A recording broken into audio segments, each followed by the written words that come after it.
Jadi, apa itu asam amino? Asam amino di sini adalah merupakan suatu zat penyusun protein yang saling berikatan dan membentuk ikatan peptida.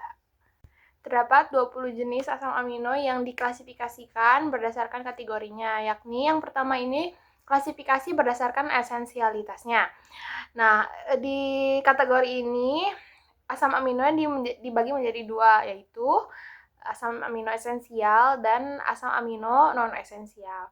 Yang pertama ini asam amino esensial. Asam amino esensial di sini ini diklasifikasikan karena tidak dapat disintesis oleh sel manusia atau sel mamalia yang lainnya sehingga perlu pasokan dari makanan yang mengandung protein. Di antaranya itu ada 9 jenis asam amino yang termasuk kategori ini. Yang pertama ini histidin, isoleucin, leucin, lisin, metionin, fenilalanin, treonin, triptofan, dan valin. Sedangkan untuk kategori asam amino non esensial ini adalah asam amino yang dapat dibuat dalam tubuh, atau nama lain dari asam amino non esensial ini yaitu asam amino endogen. Nah, terdapat 11 jenis asam amino yang termasuk kategori ini. Adapun klasifikasi berdasarkan polaritasnya, asam amino ini diklasifikasikan dalam kategori pertamanya ini aromatik. Jadi asam amino aromatik ini merujuk struktur cincin benzena pada struktur molekulnya. Asam amino aromatik ini meliputi tirosin, felalanin, dan triptofan. Senyawa-senyawa ini tidak memiliki atau memiliki sedikit muatan dan bervariasi antara hidrofobik dan non-hidrofobik, seperti felalanin dan tirosin. Cincin aromatik ini bersifat sangat stabil karena tidak mudah bereaksi antar unsur atau senyawa kimia lainnya. Misalnya nukleotida yang berada dalam RNA atau DNA tubuh kita ini memiliki molekul aromatik.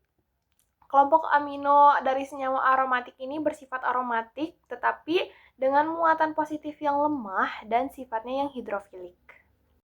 Klasifikasi asam amino berdasarkan polar terbagi menjadi dua, yaitu polar dan non-polar. Asam amino polar memiliki gugus samping yang bersifat hidrofilik, sehingga dapat berinteraksi dengan air dan larut dalam pelarut polar. Contoh asam amino polar termasuk serin, treonin, dan asparagin yang memiliki kemampuan untuk membentuk ikatan hidrogen dengan molekul air. Polaritas ini memainkan peran penting dalam struktur dan fungsi protein, terutama dalam interaksi dalam lingkungan seluler. Berg et al. 2012.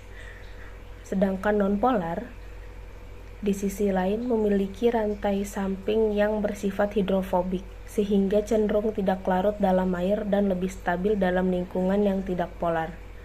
Contoh asam amino nonpolar termasuk alanin, leucin, dan fenilalanin yang sering terlibat dalam pembentukan antihidrofobik dalam struktur protein. Karakteristik ini sangat penting dalam menentukan lipatan dan stabilitas protein dalam sel. Nelson dan Cox 2017. Selanjutnya, ada klasifikasi asam amino berdasarkan polaritas positif dan negatif.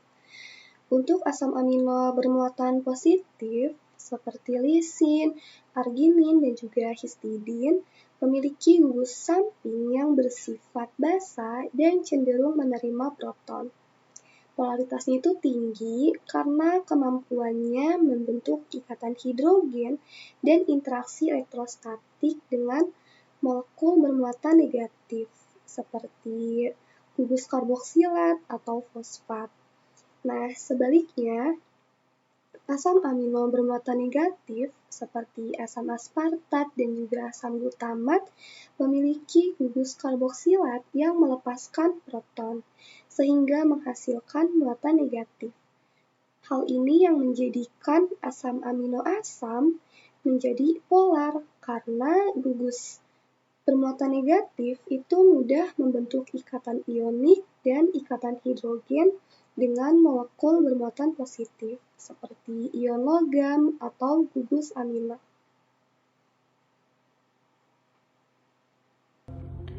Asam amino dengan gugus R bermuatan positif pada pH 7 adalah lisin dan arginin. Lisin merupakan asam amino dengan dua gugus amino. Satu terdapat pada posisi R rantai alifatik, sedangkan arginin bermuatan positif dari gugus guanino. Asam amino dengan gugus R bermuatan negatif pada pH 7 yang termasuk dalam kelompok ini adalah asam aspartat dan asam glutamat. Keduanya mempunyai dua gugus karboksilat. Jadi kesimpulan yang didapatkan adalah bahwa asam amino ini itu adalah senyawa organik yang dimana dia berfungsi sebagai dasar untuk pembangunan protein di dalam tubuh.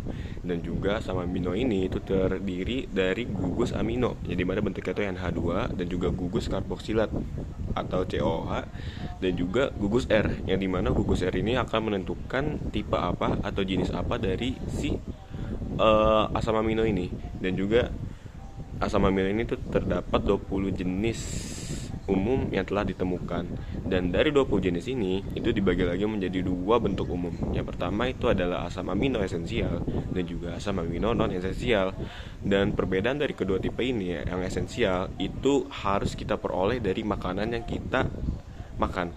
Jadi kita nggak bisa memproduksi asam amino tipe esensial ini, jadi kita harus memperolehnya itu dari makanan yang kita makan. Dan yang kedua itu yang non esensial, di mana asam amino ini itu bisa kita bikin sendiri dalam tubuh. Jadi tubuh kita bisa memproduksi asam amino jenis non esensial ini sendiri dari dalam tubuh. Dan ya, asam amino ini mempunyai peran penting dalam berbagai proses biologi seperti pembentukan enzim, hormon, jaringan otot, dan juga berperan penting dalam menjaga sistem imun tubuh serta metabolisme. Dan maka dari itu dapat kita simpulkan bahwa peran asam amino itu sangat vital dalam keseimbangan dan juga dalam keseimbangan dan keberlangsungan dari tubuh kita gitu.